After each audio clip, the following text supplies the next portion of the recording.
it's been, I would say it's been quite hectic. This was basically when the people are leaving now, and I thought it was 6:30. So let me see what I will. Let me see what I'll do today. Not everybody's here. Om Namo Bhagavate Vasudevaya. Om Namo Bhagavate Vasudevaya. Om Namo Bhagavate Vasudevaya. Om Jnana Timirandasya Gananjana Shalakaya. Chaksuran Mulatam Yena Tasmai Sri Gurave Namaha. Sri Chaitanya Mano Bhistam Stapitam Yena Bhutale. Swayam Rupa Kadamayam Dadati Swapadantikam Vanshakalpa Tarubhyascha Kripa Sindhu Bhaevacha Patitanam Pavanebhyo Vaishnavebhyo Namo Namah. Sri Krishna Chaitanya Prabhu Nityananda Sri Advaita Gadadhar Shivasade Gaur Bhakta Vrinda Hare Krishna Krishna Krishna Hare Hare Hare Rama Rama Rama Hare Hare. Okay, I'm just going to wrap, and I'm just really grateful for the people that are still here.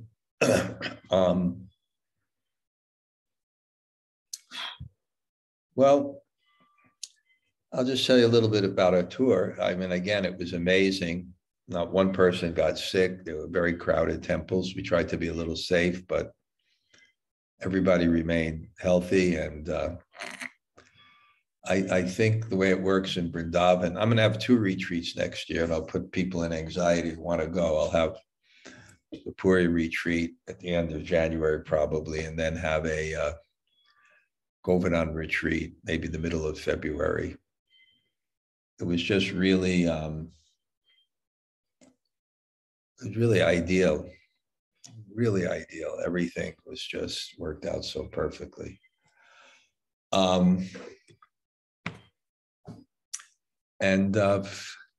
You know, it was the Bhakti retreat. We underestimated how much we should charge because other expenses came up.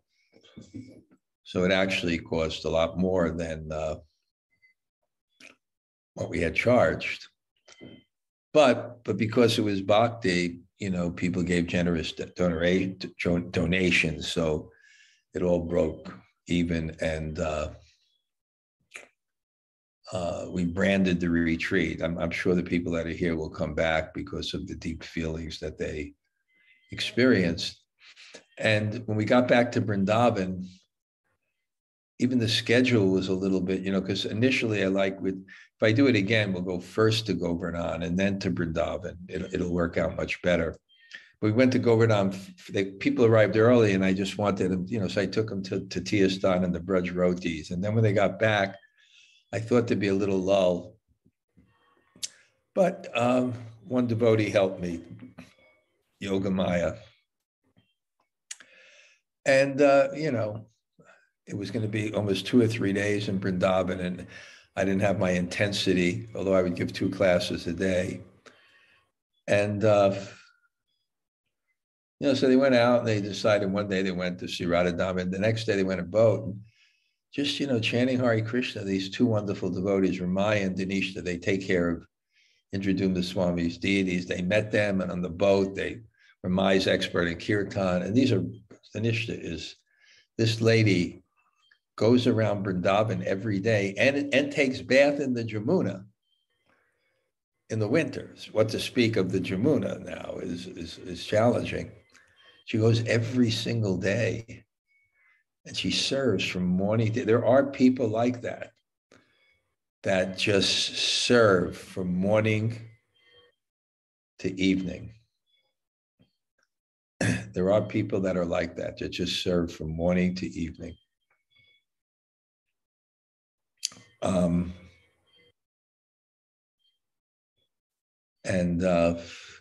And then she said, after she said to invite everybody for Radha Damodar Prasad because her husband takes care of Prabhupada at Radha Damodar, and they bring prasad down for Prabhupada. So we went after my class there and introduced the Swami's deities. There's about 30, 40, I don't know, so many.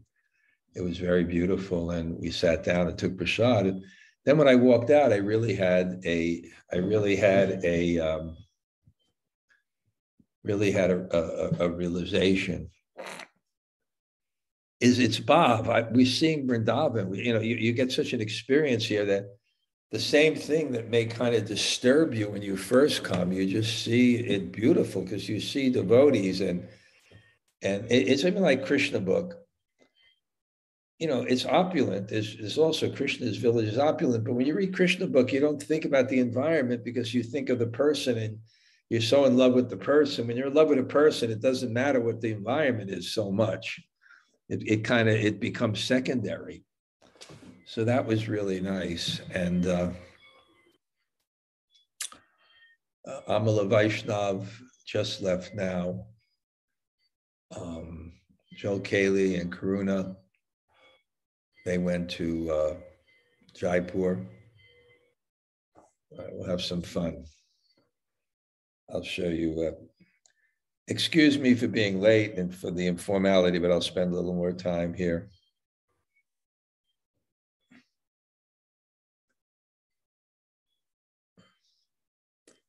Okay, 1 second.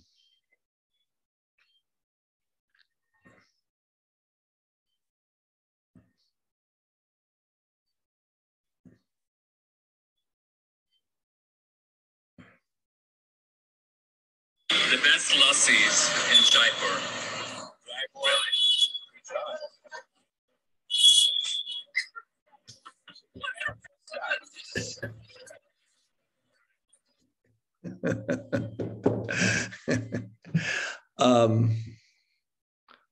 So it really was really something there.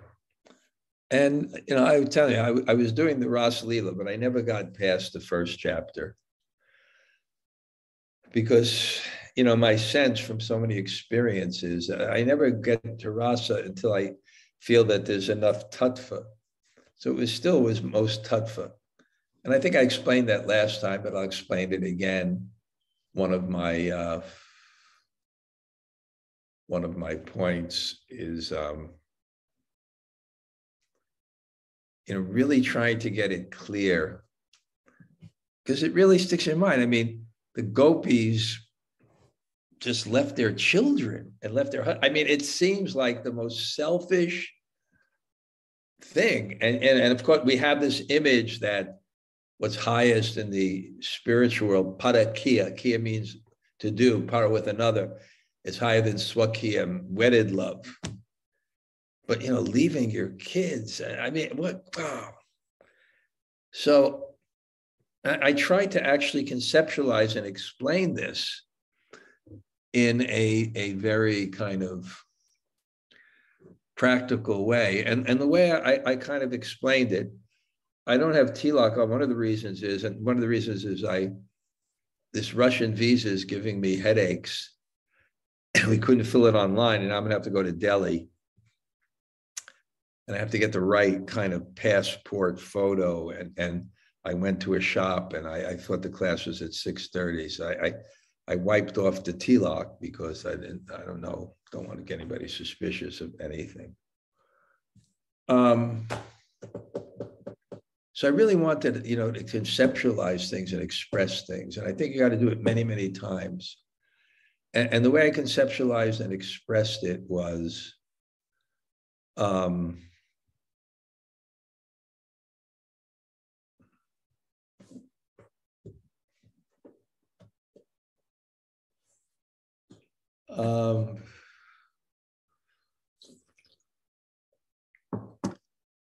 is that Vedaishta Sarvam Eva Vedyo Vedanta Vidveda, that of all the Vedas I'm to know, the goal is our eternal relationship with Krishna.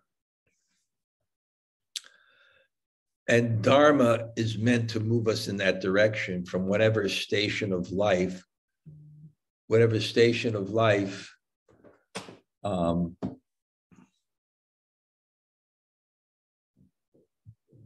whatever station of life that we may find ourselves in.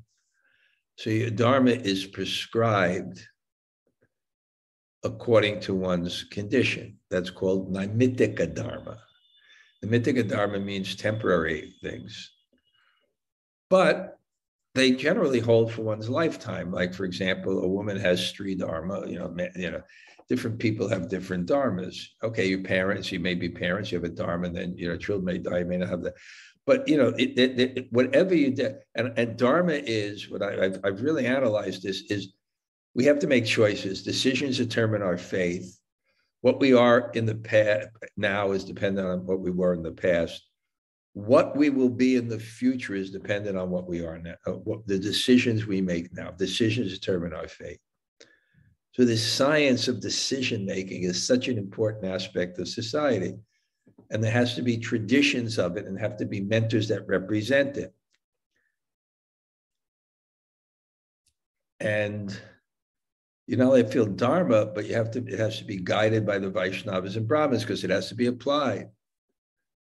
So we don't take Dharma lightly. Of course, Savai Pumso, Paro Dharmo, Yato Bhakti Radoksachi, Haitiki Apatiya Dyapmisa. But the Supreme Dharma is what brings us closer to Krishna. Sarva Dharman Prityaja Mamekam Sharana. And for that, you can give up all other dharmas.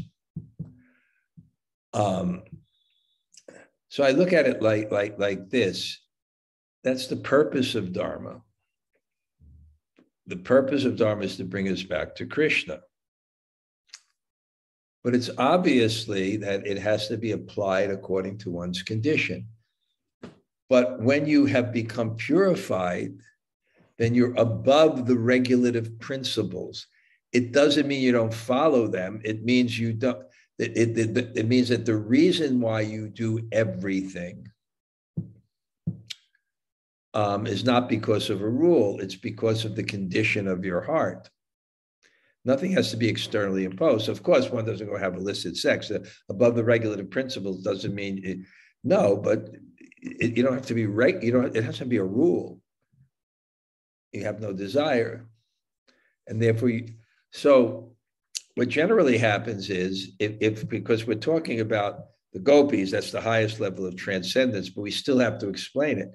So what we're talking about is what happens to someone in transcendence. What is his relationship to his duties?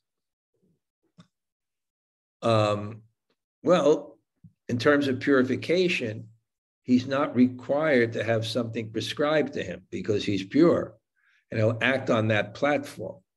And he's illumined, Prabhupada said he's illumined within by Krishna, because when the senses are controlled, the super soul is at reach. So he has the ultimate Dharma, which is listening to the Lord in the heart. So generally what happens is people will continue to follow their Dharma, even though they don't need to do it to be purified. For example, someone may be in household life and he may not need it anymore, but he continues to do it. One, tatad achere shreshtas, tatad eve tarojana. That whatever great men do, common men will follow. So there's a social example that people have. Even Lord Chaitanya did some karma. He did the pinda, the oblations to his forefathers when his father died. He wasn't required to do that, but he did that because it would cause a disturbance if he didn't. And the other reason why you may do it, even though you require it, but you may have, you may still have, you don't want to hurt other people unnecessarily also. So there's considerations like that. But the point is, you're illumined within. And because you have no obligation to prescribe duties for your purification, Krishna can dictate to you in any way, and he may dictate to someone, leave home and take sannyas. And I disagree. Anyway, I'm repeating myself from last time, but maybe I'm clear. And I know people who've done that, and they've done it properly. But if you do it properly, what does that mean? It means that Krishna, and this is the point, when you water the root of the tree, the leaves and the branches are automatically replenished. So if you serve Krishna, everything can be objective. If Krishna dictates to you something, which is in the Bhagavad Gita, what did he dictate to Arjuna? You fight. When I mentioned that point, this is the beauty of it, sarva dharma parityajya, just surrender unto me. It doesn't mean either that one has to be completely purified to do that. One comes under the shelter of Guru and Krishna. And the example we give of Krishna, he tells Arjuna to again fight. But the fighting is bhakti, not karma, because the fighting is done out of surrender and love for Krishna and not because it's his duty. It's not because it's his varnashram duty. And Krishna says in the Bhagavad Gita, when one does that, sarvadhamma prityaja mamekam sharanam vrajaham tvam sarva papebhyo mokshayasyami ma suchaha, then don't worry. Mokshayasyami, I will save you from all sinful reactions, and therefore I will make the proper adjustments necessary for someone actually to do that. And then I mentioned the wives of the Brahmins, how Krishna was in there, the wives of their husbands should have been furious, but he adjusted that they weren't. Because they came to him and they surrendered to him, he adjusted everything in the proper way. And I was thinking of my own Bhagavad Gita moment when I came to Krishna consciousness and how difficult it was for me because of the pain it would cause my father. I was, who was a very nice man, and the somehow or other, I had my battle of Kurukshetra. And it wasn't honor thy mother and father, which is a good principle. It's a very important principle. But Krishna illumined me from within, and everything was adjusted. And I think we don't whimsically, our hunches, etc. But I know myself, and I'm more from the intellect than I'm from the heart and from the gut. I'm an analytical guy, and that's how I move. But there's certain decisions that have to be dictated. Krishna, it's like faith. Just like faith. It's something that's confirmed so strongly in the heart. And it's bewildering to atheistic personalities because it doesn't seem logical. It's, you can't, how do you explain? I had an old friend, and he's a little eccentric, and I don't know, so many things I can't say. He called me up and he said, none of you Westerners you can't prove to me, he said, that any of the Westerners have bhav. What are you going to prove? It's an internal thing. And I told him, I tell you, from our Puri Yatra and the level of kirtans we were having, the level of engagement we were having, I tell him, we were experiencing bhav. Logically explain. How do you logically explain someone's heart? How do you logically explain someone's heart? So there's certain decisions. I know a few times in my life, people ask, sometimes decisions are really difficult and really crucial. And I think, and sometimes it's very, it's 6 of one, half a dozen of another. And our own attachments and our own desires come in between. So how do you make those decisions? Myself, my own understanding is I have to be very deep in heart, I have to be very, very deep in heart. And I have to really pray to Krishna that I am ready to accept what the truth is, no matter what it means. And I know certain decisions are just a confirmation in the heart, and it's so strong. It's so strong. And I feel that way in one sense. This is maybe a little bit different with the 7 people that from America that came.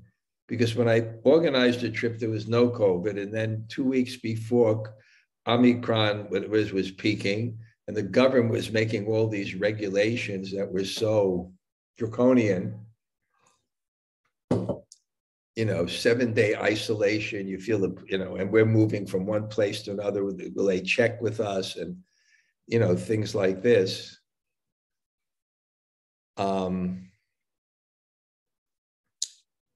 So I was trying to figure out, I wouldn't have organized it if I knew it would be like that. I wouldn't have organized the retreat, but people already bought tickets. And there was 7 people from America coming.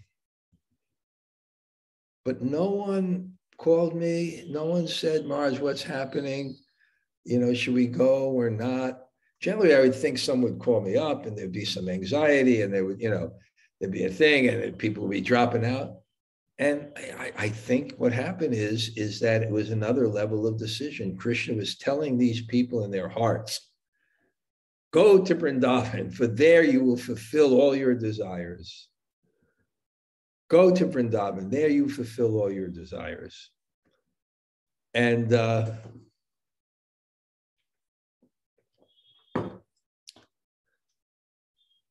otherwise, it doesn't make sense to me why people in America, with what we call fear porn, there's so much stuff going out there to freak people out to the maximum degree, and there is something happening at the same time. But they all came. They all came. And they all bonded together so nicely. That was the nice thing. So Radhika, your mother made so many new good friends. And today she cooked me that wonderful, special, fragrant Iranian rice with the nuts and the raisins. That's probably another reason why I spaced out. She gave me a big plate and I ate the whole thing. So, and now I'm seeing her consciousness. She's going to come out and live in, there's a girl that's your age, so she can have like a daughter with her. A very, very nice girl. It's kind of an aspiring disciple from Russia, very cultured, very reserved. So they'll go out to my new apartment that's finished. And I told them I'm finished taking care of people. You just go around Govardhana every day. You go one side Govardhana, one side Radhika, and you can come. I'll give class in the evening. But now I have confidence because she's so enlivened in devotion. And so I'm kind of wrapping on. And today I read from one of Bhakti Rakshaka Srila Maharaj's books. There's a very interesting verse that says, Vyas may or may not know. And what does that mean, Vyas may or may not know? Because there's Samasti Guru and there's Vyasti Guru. Vyasti Guru means the individual Guru. Samasti Guru means the Guru principle. And what happens is through a person, Krishna manifests. And therefore, it's not from the intellectual platform. The person may know or not, he may not remember it, but the truth is coming from him. And Srila Maharaj told the example of Bhakti Siddhanta. He got a letter from this person, from Ban Maharaj about some point. And then he kind of said, wow, that's interesting. Where did he get that point? He asked him, he said, yes, I got enlightened by this wonderful point. So Bhakti Siddhanta says, where did he get that point? And Ban Maharaj wrote, well, you gave it to me. He says, no, I didn't give it to you. He says, no, you gave it to me. He says, no, I don't remember giving it to you. And then Sridhar Maharaj was there and quoted that verse from the Bhagavatam of the CC that Vyasa may or may not know. May or may not know, because it's It's Sarvasya Chaham Hridisani Vishto Matasmi Tirganam. Krishna says, I am situated in everyone's heart, and from me comes remembrance, forgetfulness, and knowledge. So it's Tesham Satatayukdanam Bhajatam Pritipurvakam Dadami Buddhi Yogam Twam Yena Mamu. For one who worships me with faith and devotion, I give them the knowledge by which they come to me. So something's coming through it, and Prabhupada is making that point, that it's not just guru, it's what's coming through the person. And how does it come through that person? If that person has faith in his guru. The person has faith in his guru. Because faith allows, it expands your intellect for the truth which may be beyond it. And of course, the truth is beyond, not all the truth, but much of the truth is beyond our intellect because we don't understand the truth. We're not Jnaninas Tattvadarshana. We're not knowing the truth because Tattvadarshana, because we're seeing the truth. So faith expands, is expansive and allows us to understand things beyond our capacity. So one who has that faith, his intellect will be used as an instrument to speak that faith and to understand that faith.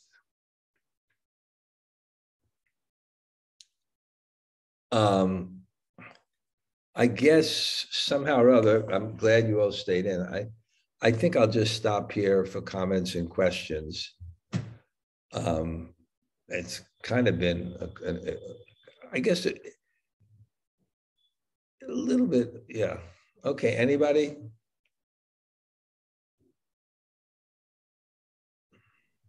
Jamuna, yeah, you're supposed to start.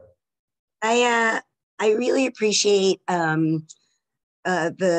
talk about the science of decisions. It's so personal. I have rather large decisions I have to be making, and so your class today was just perfect. The science and what you said about being, I would say, praying to be deep in heart. So that's something I'm gonna take with me. So I know it's the right decision. So thank you so much for that. Krishna will reveal in the heart. Because a lot of times the intellect cannot decide. So it's Krishna, what you want, I will do. Yes. Let me know. Okay, thank you. Okay. Anybody else like to say hello? There's only a few people here today because I screwed up, but. Hare Krishna Gumaraj, Tota Gopinath here. Hi, Bo, Tota. Love hearing about Govardhana in Vrindavan. I know. If it's all go next year, I'm sure a lot of people will be coming. Yeah. Wow. You know, I'm eager. Very eager. Very eager to get there. Yeah, I'm eager for people to come. Anybody else? Hi, Bo. Hare Krishna Maharaj, Surya Radhika here. Thanks for the class. Devi Dasi is reaching Mahabhav. Wow, great. Thank you so much for that. She's in such ecstasy. And because community, you know, she's friends with everyone. And the Sindira was such a sweet lady and she stayed with Sindira. You know, it was nice to stay with someone. And she's here every morning chanting very seriously. And she'll do, she cleaned my room like it was never cleaned before. Now I'm eager she'll come out to Govardhana and do the same thing out at Govardhana. So I wish I was there also and could serve you. Well, this is creating in you some lobha, some desire. So next year, choose the Govardhana or Puri retreat. I think you should choose the Govardhana retreat next year. We'll probably have it in the middle of February. It will be really good. Okay, Haribo. Thank you so much. Al, Haribo. Hare Krishna Maharaj. Thank you for class. Haribo. Wow. Haribo. Nice to see you. Haribo. Looking forward to seeing you soon. Spent a lot of time with your friend. Raghunath came to me today. Oh, nice. Yeah, he came to see me. He almost killed me with aloo parathas. I mean, I was on a good diet during that thing, but I couldn't resist his aloo parathas, steaming hot with this pickle. I'm not eating my age now. I can't wait to learn it when I get there to learn some cooking techniques from him. Wow. Okay, anybody else? Hare Krishna, Guru Maharaj, Narmasaki here. Namasaki, nice to hear from you. Hi. Thank you, Guru Maharaj. Nice class. You like the name Yabat Sundari? Wow. So Yeah. much. Yes, it's really amazing. Wonderful. Yeah, okay, thank you. Good. Yeah, thank you. Anybody else? Hare Krishna Maharaj, Don Cayley. Thank you for class. Don Cayley, I guess you're moving again, right? I'm moving again in You April. you don't know where yet. No, we'll see what happens. Okay, Haribo. Haribo. Okay, nice to see you in your office. Okay, Haribo. Anybody else?